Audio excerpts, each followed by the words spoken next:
Bienvenidos a su Simi Noticiario Semanal, el programa que le pone al tanto de lo más destacado de la semana en temas de ayuda social.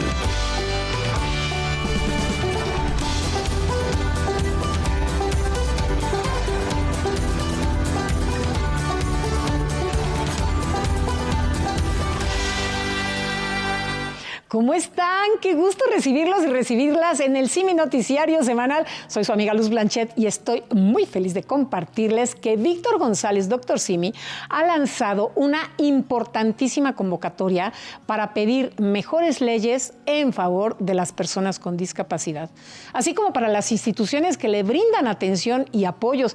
De verdad es básico una mejor calidad de vida, mejores condiciones en general, bajo el lema Un México con amor y paz, que apoya a las personas con discapacidad.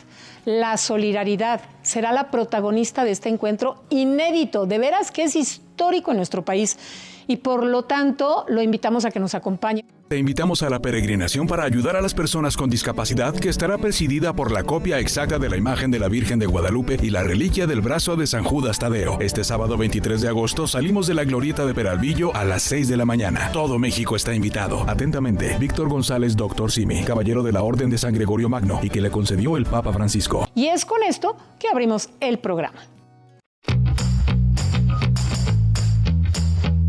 Convencidos de que el ejemplo arrastra, Farmacias Similares creó e inauguró su primera sucursal ecológica. Es un establecimiento con distintos sistemas que protegen el agua, el aire, la flora y la fauna de sus alrededores.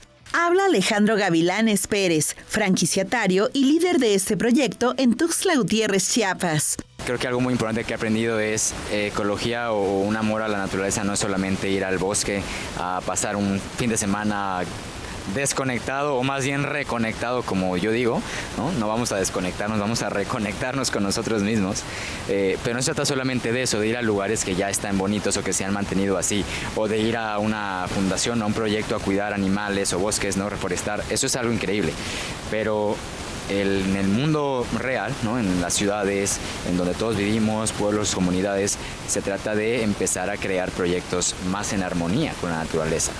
Esta primera sucursal sustentable de Farmacias Similares cuenta con un amplio sistema de energía solar para producir su propia electricidad y reducir así las emisiones de carbono. Dicho sistema de energía también capta el agua de lluvia y permite reutilizarla. El panel, por sus características de cristal y todo, capta el 95%, 98% del agua, ¿no? O sea, resbala toda, a diferencia de otras superficies que pueden absorber un poquito más. Entonces, y ya de ahí va conectada, todo el agua cae en una canaleta que va conectada a 2 tinacos de 500 litros cada uno. Y esos tinacos están conectados al filtro de agua potable que está detrás de ti en la esquina, y entonces uno puede ir con su termo de agua y servirse agua potable. Toda la estructura de la farmacia está fabricada con plástico reciclado, resina y fibra de vidrio que le da resistencia. Pero también ayuda a la vegetación exterior, gracias a que las aguas residuales de sus sanitarios pasan por un filtro que limpia el 80% de ellas. El resto viene a limpiarse el otro 20% en estos 2 humedales, ¿no? Que los humedales pues están hechos a base de piedras específicas, como el tezontle, ¿okay? Que es porosa y también tiene su función de limpieza, y plantas de agua, ¿no? Como papiro egipcio, junco, alcatraces, ¿okay? Colocacias. Entonces, justo entre todo esto hace otra simbiosis, digamos, otros procesos ecológicos en los que naturalmente terminan de limpiar el agua. Durante la inauguración, se llevó a cabo la bendición y el tradicional corte de listón. Esta vez a cargo de Osvaldo Domínguez, director de Franquicia Sur de Farmacias Similares. Conversamos con él acerca de la importancia de esta sucursal. Habla de una congruencia, de los valores del movimiento que promueve el grupo, entre ellos el ecológico. Y bueno, que sea la primera farmacia ecológica en México es muy emblemático para nosotros, y que sea en la dirección sur, en un estado con tanta variedad y riqueza natural. Creo que no hubo otro mejor estado para instalar la primera farmacia ecológica. La primera sucursal ecológica está en la calzada al Club Campestre, en Tuxtla Gutiérrez, Chiapas. Con este concepto, Farmacias Similares reafirma su compromiso con el medio ambiente y la humanidad. pero, principalmente, marca un paso definitivo hacia la sostenibilidad de nuestro planeta. Un infarto cerebral puede dar señales con anticipación. Aprender a reconocerlas puede marcar una enorme diferencia en la calidad de vida de quien lo presenta. Aprendamos a identificar a tiempo los síntomas con estos sencillos pasos. Créame que todos nos ha pasado por la cabeza el terror de pasar por algo así.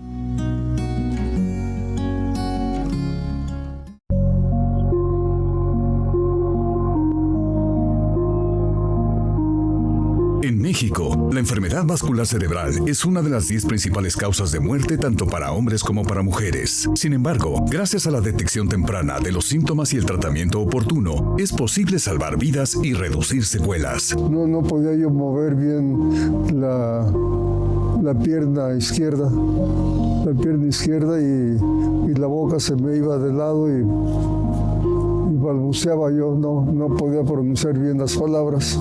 Fue la esposa de Jesús, la señora Abelina Benítez, quien logró detectar los síntomas del infarto cerebral y reaccionar de manera inmediata para trasladarlo al hospital. Gracias a ello, los médicos pudieron actuar a tiempo para salvar la vida de Jesús. En general, la enfermedad vascular cerebral es una alteración de los vasos del cerebro y esta se divide en infarto cerebral, en hemorragia cerebral y en la oclusión o trombosis de las venas del cerebro.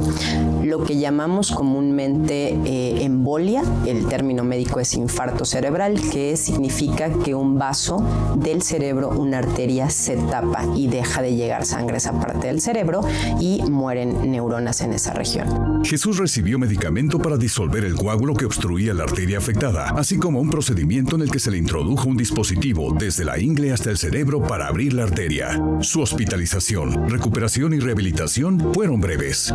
Fue pronto, me tardé como unas 3 o 4 horas. De pronto me tuvieron en observación en urgencias y me estuvieron atendiendo. Ya después ya pude mover bien mis brazos y mis piernas. Ya me dieron de alta, me dijeron que ya me podía retirar. La Sociedad Mexicana de Medicina de Emergencia puso en marcha la estrategia Camaleón, un método para memorizar y reconocer los síntomas de un infarto cerebral o embolia. Es un acrónimo muy simple que da referencia de los signos y síntomas de un infarto cerebral. K significa cara colgada, es decir, como que la boca se nos va de lado, como que hay una simetría en la cara. Mano pesada, es decir, hay disminución de la fuerza para tomar un objeto, para caminar inclusive. Lengua trabada, como que se nos traba, como que arrastramos la voz. Y que es lo más importante, es el ceder el teléfono y hacer un llamado a la acción para que las personas llamen al número de emergencias en México, que es el 911 o 911, y poder hacer que esa persona, cuando sucede esto, llegue al hospital lo más pronto posible.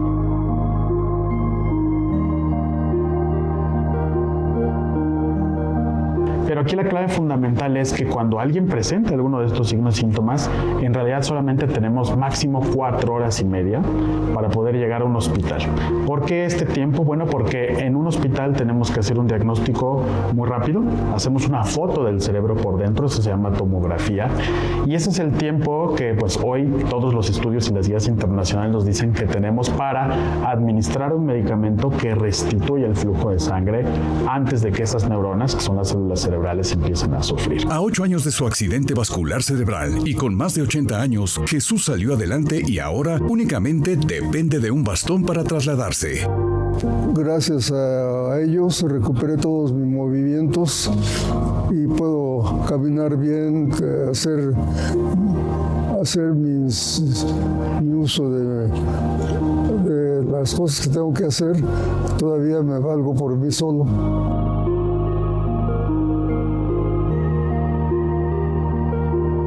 El 63% de los casos de infarto cerebral se producen antes de los 75 años. Sin embargo, cada vez son más comunes en menores de 60.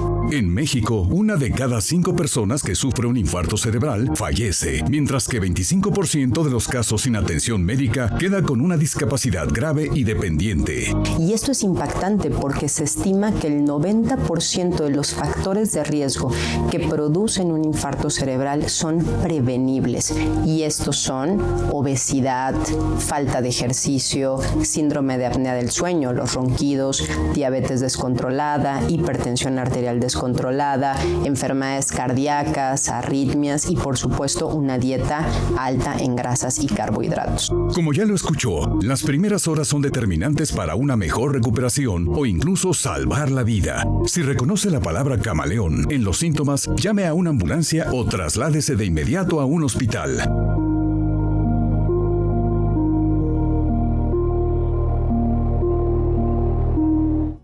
Saber cuándo un infarto cerebral está ocurriendo nos puede salvar la vida.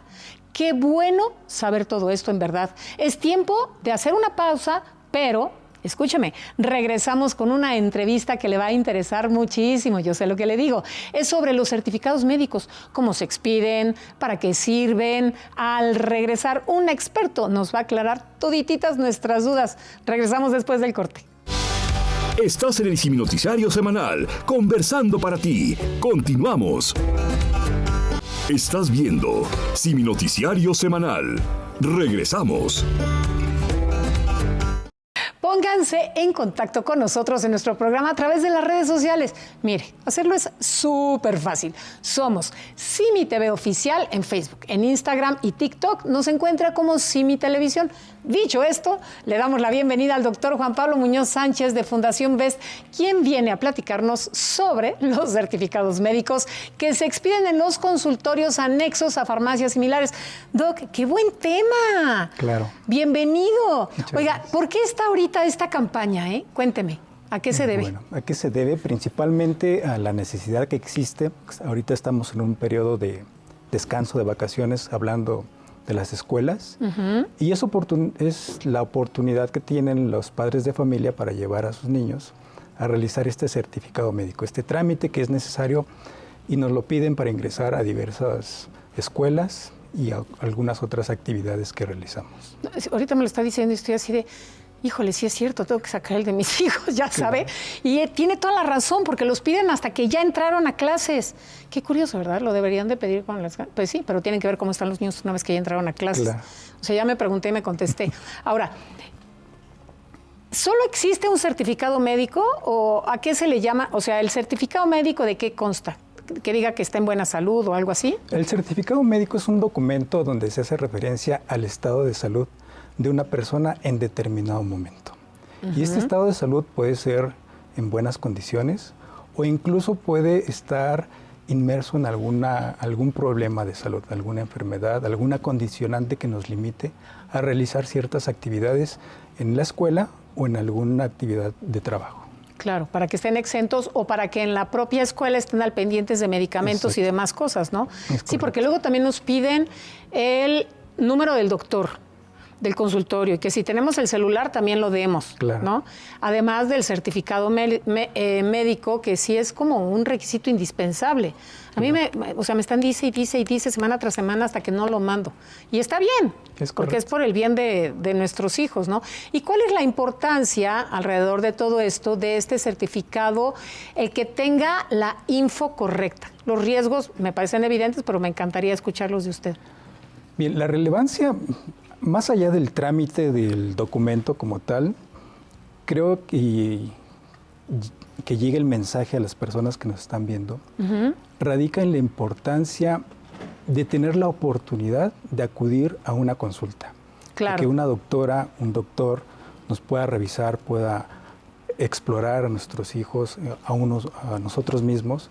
Me parece que más allá del trámite, esa es la relevancia de este certificado médico y darnos la oportunidad de que nos revisen nuestro estado de salud, y si estamos bien, desde luego se va a consignar en este documento esta apropiada situación, esta condicionante de salud, en buenas condiciones para poder realizar las actividades que realizamos en el trabajo, en las escuelas o en nuestra vida cotidiana.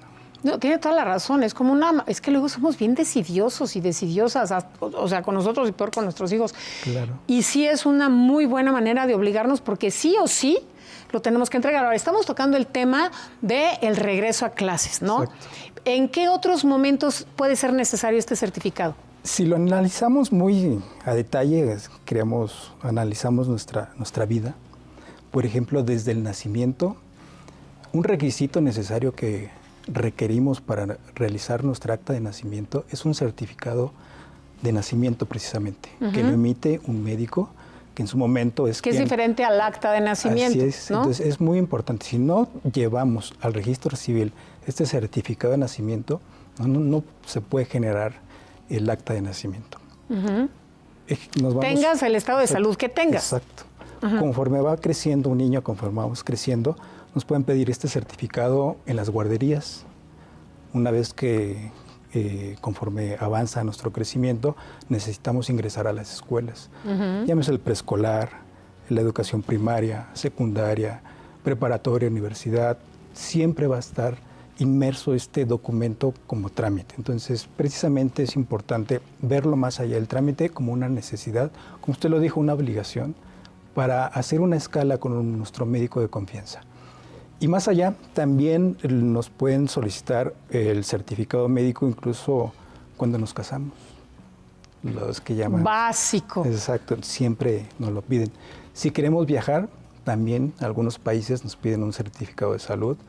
Y ahora, incluso a nuestras mascotas les podemos tramitar un certificado en nuestro consultorio de medicina veterinaria. Ah, claro, por supuesto, porque ya tenemos esos también en CIVI. Y si ya nos extendemos en este transcurso de la vida, cuando fallecen las personas, es necesario también un certificado médico. ¿Es médico o de defunción? También es el certificado de defunción, pero que lo tiene que realizar un médico capacitado para extenderlo y que se ocupa para realizar diversos trámites necesarios. Entonces, si lo vemos a detalle, a lo largo de la historia de nuestros días, siempre vamos acompañados de estos certificados, de los certificados médicos. O sea, y ahorita que tantos mascotas están viajando en aviones, es correcto, ¿no? O que estamos en contacto con mascotas de alguien más, exacto, también es básico llevar eso, ¿no? Y ahorita decía usted algo muy importante, me voy a desviar un segundo. Sí y no me estoy desviando. Claro. En cuanto a lo del certificado médico, por ejemplo, en las parejas, ¿no? Es correcto. Cuando ya se tiene una vida sexual activa con esa pareja y es una relación seria, bueno, que no lo sea, se tienen que cuidar, ¿ok? Pero luego, sobre todo en los países latinos, ¿no? Tenemos como este pudor malentendido o penita de, ay, oye, antes de que empecemos, me encantaría que te hicieras unos análisis. O sea, y no nos debería de dar pena. Claro. Va nuestra vida y nuestra salud de por medio. Exacto. Qué bueno que se exija a nivel pareja y eso sí lo deberíamos de normalizar. Que nadie se ofenda porque se lo pidan, ¿no? De acuerdo. Se me hace básico, elemental. Ahora, ¿a dónde es que se acude? A fuerza tiene que ser a un consultorio, obviamente. Debe ser con un especialista en la materia, un médico, una doctora, un doctor. Desde luego existen centros de salud, clínicas, hospitales, pero yo le recomendaría acudir a los consultorios médicos de Fundación BEST, los que están anexos a farmacias similares. Ahí existen poco más de 8,600 consultorios. Imagínense nada más. Poco más de 16,600 médicos que están a la espera de las personas que quieran realizar este trámite y cualquier otro tipo de servicio relacionado a la medicina. Con toda confianza se pueden acercar y pueden ser atendidos por nuestros compañeros. Fíjese, esto es bien importante. ¿Y qué es lo que respalda y da validez a un certificado médico realizado justamente ahí en los consultorios BEST? Principalmente el respaldo radica en la calidad y la calidez de nuestros médicos comunitarios que están todos los días en nuestros consultorios, los consultorios de la institución.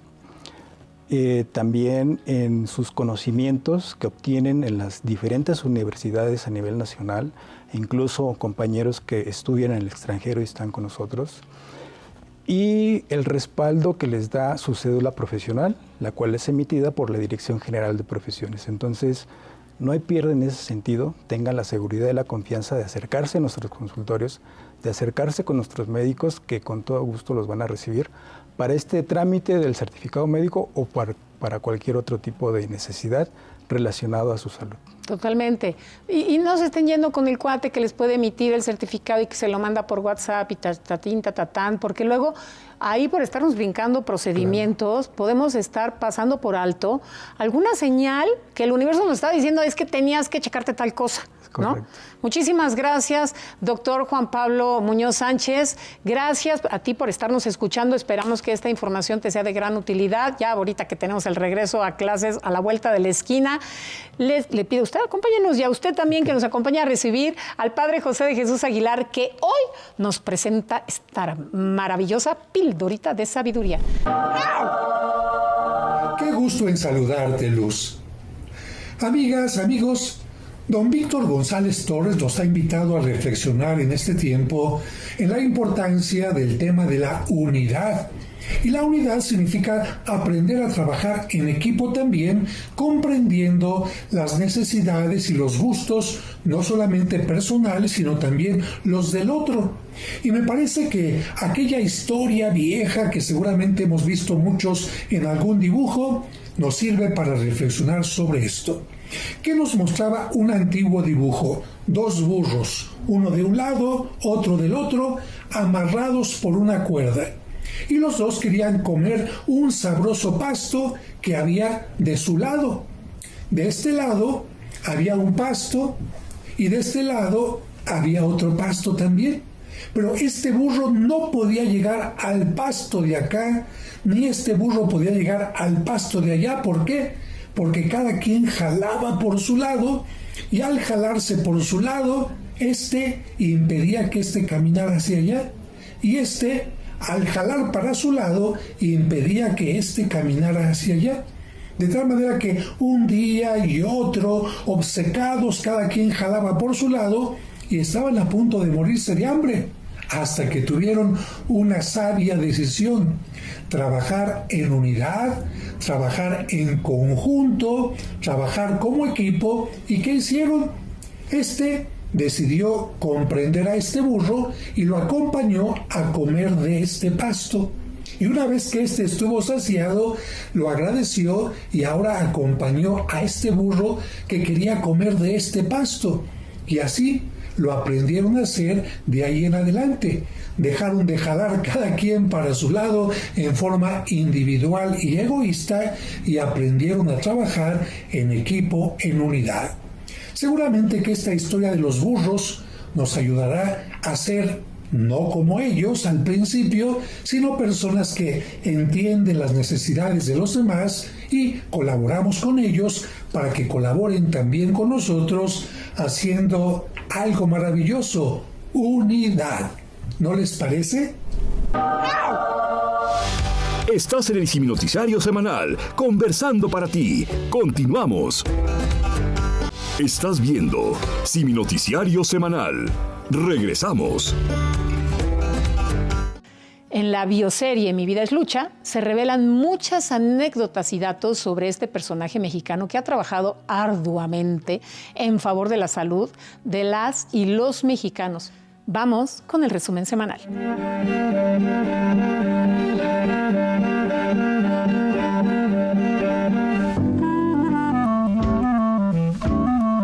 Es mediados del año 1947. Desde la colonia Polanco, al poniente de la floreciente capital mexicana, una comunidad en auge, con familias de clase media alta. Un automóvil toma camino hacia el pueblo de Santa María la Ribera, en el poniente del entonces Distrito Federal. Es una ciudad en expansión, como el mismo país, con el primer presidente civil, Miguel Alemán Valdés, quien no cumple aún un año en el cargo. Es un México de la posguerra, donde el censo de 1940 habla de un país con más de 23 millones de habitantes. En la radio se escucha el quizás, del compositor cubano Osvaldo Farrés, y La noche de ronda, del gran Agustín Lara. Pero en la casa de la familia González Torres es lo que menos interesa. Margarita ha dado a luz a su sexto hijo, y después de un parto complicado, el médico no da muchas esperanzas de vida a la criatura. Nací oposo, o sea que nací con defectos de nacimiento. El doctor que me atendió tenía hepatitis y fue su último parto. Después de mi nacimiento murió él. Entonces, desde mi nacimiento estoy en lucha. El niño no retiene ningún alimento. Alguien ha dicho que prueben con leche de burra. El auto atraviesa la ciudad para conseguirla. A mi mamá le dijeron, este niño no va a vivir. Hace 74 años y sigo vivo. Ese es el principio de mi lucha. Casi todos los días me llevaban en el coche mi nana y el chofer a conseguir leche de burra, porque otro de los problemas de Víctor es que no digería la leche y estuvieron tratando de 1000 formas hasta que lograron que la leche de burra sí la podía retener. Entonces diario acudíamos a un establo, entonces la ciudad no era tan grande, fuera de la ciudad, a traer esa leche, porque además debía ser fresca. Años después me enteré de que el por qué esa leche, cuando menos me decían a mí, era la más parecida a la leche materna. Y entonces eso le sirvió. Diferentes psicoanalistas afirman que infancia es destino. La primera edad del ser humano determinará el carácter de todas sus experiencias, del mismo modo que las relaciones al seno familiar, con padre y madre en primer lugar, de alguna manera marcan el modo en que cada individuo se proyecta hacia la adultez. Cuando él nacía yo tenía 8 años de edad, entonces sí recuerdo mucho que mi mamá le tenía una atención muy especial. Y había un porqué, aunque en ese momento no lo entendía, de que había tenido mi mamá muchos problemas en el parto. Tuvieron que usar forceps y diferentes cosas. Y desgraciadamente lesionaron alguna parte de su cerebro. Eso trajo como consecuencia, y eso me llamaba la atención, que era un niño que se esforzaba mucho por hacer las cosas. Pero le dio trabajo caminar, le dio muchísimo trabajo comunicarse.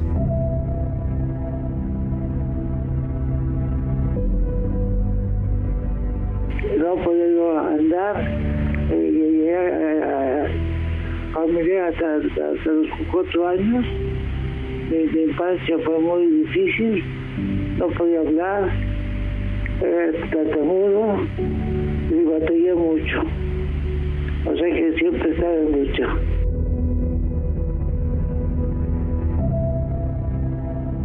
Él es un milagro de la vida y de la enorme decisión de mi mamá para que él viviera. 74 años después, Víctor González Torres hace un balance de lo que ha sido su vida. Una infancia complicada desde el nacimiento que solo sirvieron para templar carácter y sueños. Cuando iba a las clases de la escuela, me daba miedo hablar, entonces, porque no podía hablar, el movimiento muy torpe y todo eso. Fue una gran lucha. Eso marcó mi vida para todo. Pero siempre me proponía cosas y las lograba. En la escuela estuve en el Colegio México, en la primaria, y fui muy conocido porque siempre me sacaba el primer catecismo. Pero era un premio muy importante en esa escuela que se daba de todos los de un grado. Éramos como 200 en cada grado. Yo siempre me lo saqué. Estuve ubicado los últimos 3 años de tercero, cuarto y quinto, cuarto, quinto y sexto, porque cuando se sacaban el premio de ese 3 años, le daban a uno la beca y no pagaban una colegiatura.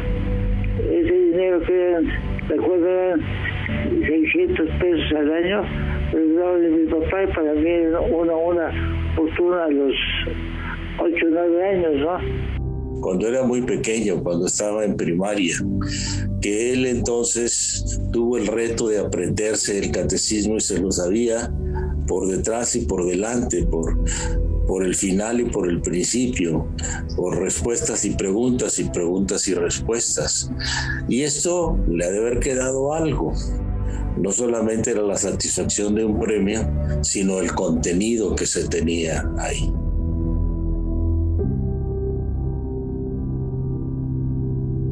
Que en la escuela lo que tenía de problema para caminar y para el habla, lo tenía de facultades. Tenía una memoria extraordinaria. Había un premio en esa escuela, un premio Eugenio Acenos, que año con año se lo ganaba. Pero bueno, se grababa los libros. Fui muy conocido en el colegio México, pues siempre me sacaba el premio. Era un premio que consistía en aprender el catecismo y la historia sagrada, y yo me lo sabía al revés y al derecho. Por un lado, una madre sumamente amorosa. Del otro, un padre estricto que, como parte de su educación, no le prodigaba un trato especial. Eso sentido de mi mamá. Mi papá era muy exigente. No le gustaba que yo no fuera muy... no me moviera bien y todo eso. Entonces, fue muy cercano a mi mamá. Mi mamá fue muy cercana. Otra de las personas también muy importante en mi niñez fue mi nana. Era una india otomí y que se llamaba María Morán. Le decíamos Polla y me consentía. Era una super nana. Fue una gente muy cercana a mí en mis años de infancia.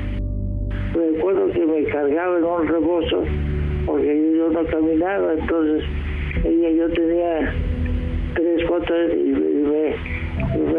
me cargaba ella en un rebozo porque no podía yo caminar. Y yo caminé hasta los 4 años. Entonces ella me consintió mucho. Por eso tengo una gran... por eso los pueblos los tengo muy cercanos, porque ella fue muy cercana a mí. Tengo esa inclinación hacia la gente del pueblo. Así, con dificultades para moverse y una frágil autoestima, el pequeño Víctor empezó a entender que todo debía conseguirlo a base de lucha. Las propias inseguridades y complejos habría de combatirlos con excelentes notas en el Colegio México. Yo tenía un complejo por mis defectos de caminar y de hablar. Tenía siempre un problema de sentirme menos, no con eso en general. En la escuela yo sentía que me veían menos, pero cuando me sacaba el premio de catecismo me veían que sabía tanto, como que la gente decía, bueno, no parece, pero es muy inteligente. Entonces no parecía yo, porque no hablaba bien, no me movía bien, entonces no parecía, pero siempre...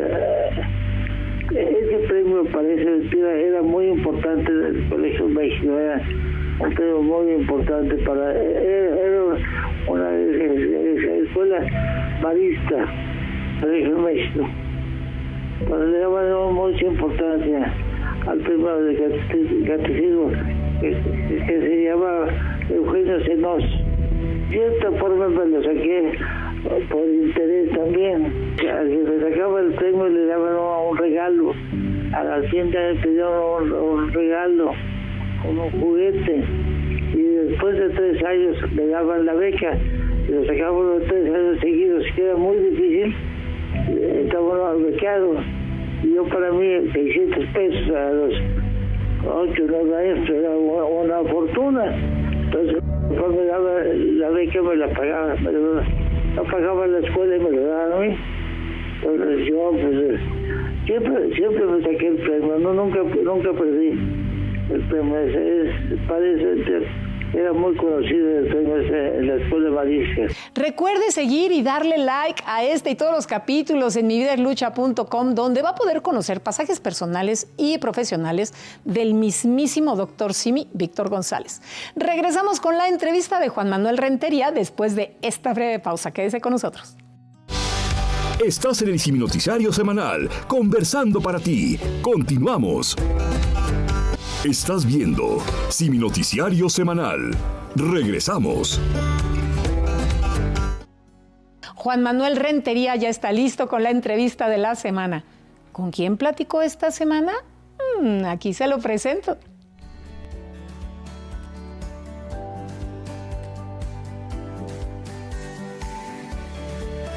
Nos encontramos con el maestro Bernardo Batis, casi 70 años como jurista. Maestro, muchas gracias por recibirnos. No, al contrario, gracias por invitarme y no más 60 años de jurista.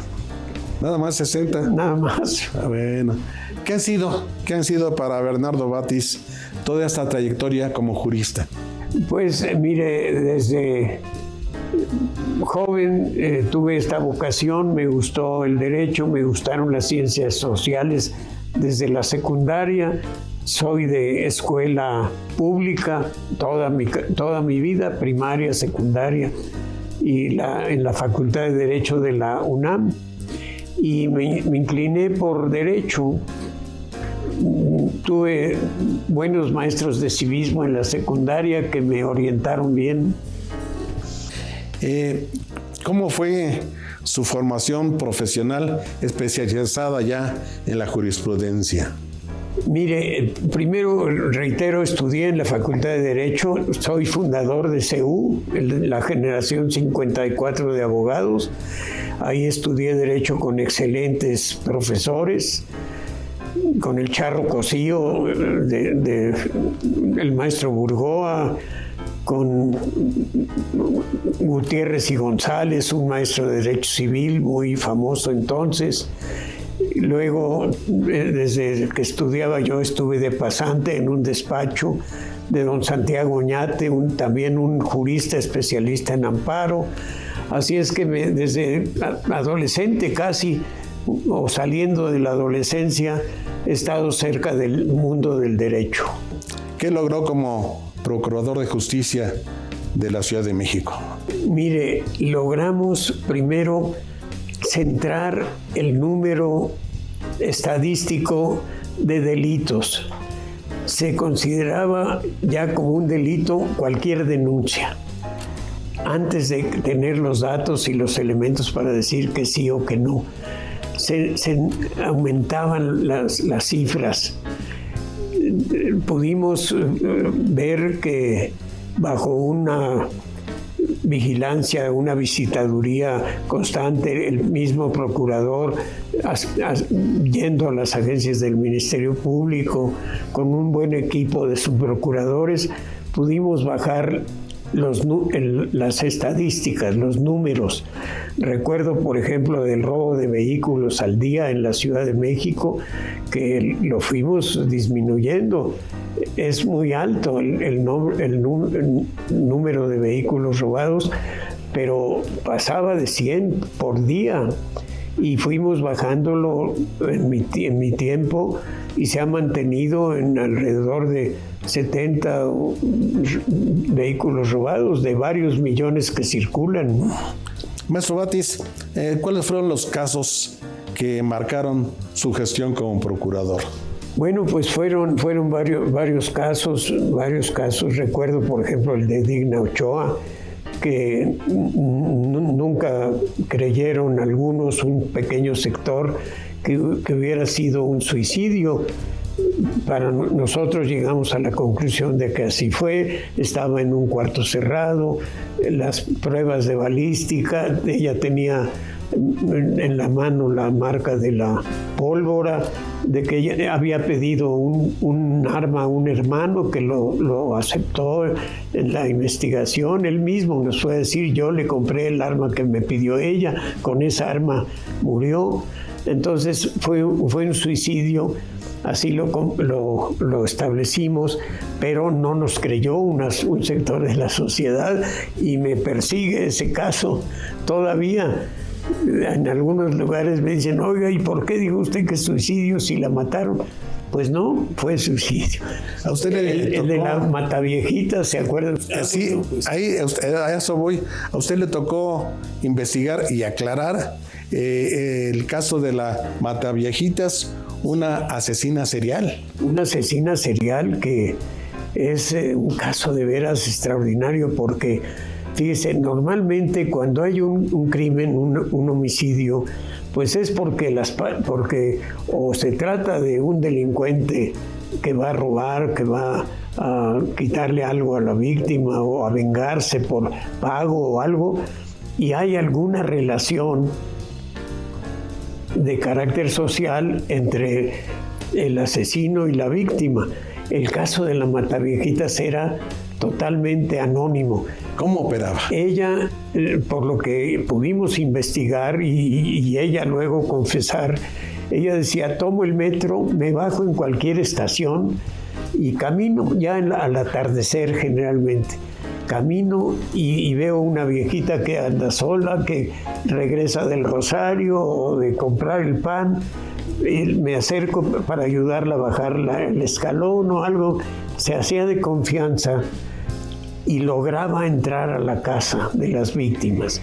Y si estaban solas, era cuando cometía sus homicidios. Pudimos identificar 42, si no mal recuerdo, más de 40 homicidios. Unos fueron en la Ciudad de México, otros eran en el Estado de México. Ella les robaba pequeñas cantidades y sus objetos, lo que podía, lo que tenía al alcance.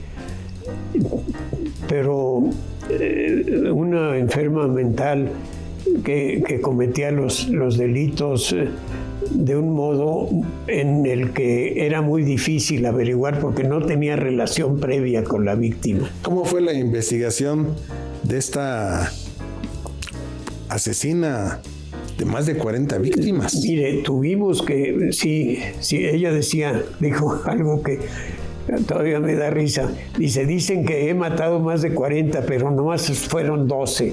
Pero hay un Dios que me va a juzgar, decía, nomás 12. Pero no es cierto, la verdad es que eran alrededor de 40 o 39 o algo así. ¿Qué es lo que hacía? Pues era como una cazadora, ¿no? Las buscaba, se acercaba, les obtenía la confianza hasta que le abrían su casa. Y entonces dentro las ahorcaba con el cable del teléfono, con una mascada y con las manos a veces. Era muy fuerte, se vestía de enfermera, se hacía pasar por una persona que quería ayudar. Y nos costó mucho trabajo porque lo mismo sucedía en Azcapotzalco, que en Tlalpan, que en Tláhuac, donde quiera, donde ella llegaba y buscaba. ¿Cuánto tiempo tardó en todos estos asesinatos? Mire, tardó como un año. Tardamos en dar desde el primero y luego, como a veces eran en el Estado de México, pues ellos tenían su propia investigación y nosotros la nuestra. Lo que tuvimos que hacer es hacer divulgación. Hicimos un volante y hablamos y dimos muchos datos de cómo, sabíamos ya cómo funcionaba por lo que habíamos podido investigar, pero no la podíamos identificar. Y gracias a los volantes que repartimos, 1 millón de volantes en la ciudad, una vez hubo también la casualidad, un muchacho llegó a visitar a su tía y vio salir a la Mataviejitas de la casa. Le extrañó, entró y vio que estaba muerta y salió rápido y a una patrulla que encontró les dijo, acaban de matar a mi tía. Y ya la patrulla, y él había leído el volante, tenía ya la idea, por eso iba a verla. Y así la detuvimos, en parte por el azar y en parte también por el trabajo de que la ciudadanía supiera cuál era el modus operandi, ¿no? Finalmente, ¿cuál fue la sentencia? Pues no me acuerdo, pero más de 40 años de cárcel, ¿no? ¿Y sigue en la cárcel? Sigue en la cárcel. Y ya allí no mata a nadie. ¿Qué satisfacciones le ha dejado la cátedra universitaria? Bueno, mire, sí, por muchos años di clases, he escrito algunos libros, tengo alguna creación, pues, mía, de cuentos. Primero, allá al final de mi juventud escribí cuentos, pero los libros que me dan muchas satisfacciones, uno que se llama Cuaderno de Ideas Ajenas y otro que se llama Humanismo Cristiano y Capitalismo. Es una crítica al sistema capitalista desde el punto de vista de la doctrina social cristiana. Maestro, muchísimas gracias. No, a usted. Este es un programa de don Víctor González, doctor Simi, y de Víctor González Herrera, para destacar grandes personajes como el maestro Batis. Pues, gracias. No sé si soy gran personaje, pero tengo muchos años de estar en la política social. ¿Qué opina usted de la labor que realiza el doctor Simi en favor de la salud de los mexicanos? Bueno, no tengo el gusto de conocer al doctor Simi, soy cliente de sus farmacias y siempre me ha parecido un personaje que se creó él mismo, que tiene muchas ocurrencias inteligentes y que hace muchas cosas. No tengo el gusto de conocerlo. Maestro, muchísimas gracias por la entrevista. Gracias a usted, don Juan Manuel. Gracias.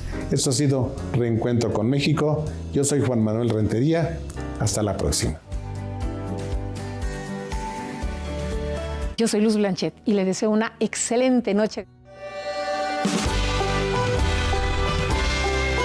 Simi Noticiario Semanal, el resumen de la Simibarra Matutina con sentido social, para ayudar y tender puentes de comunicación con los mexicanos.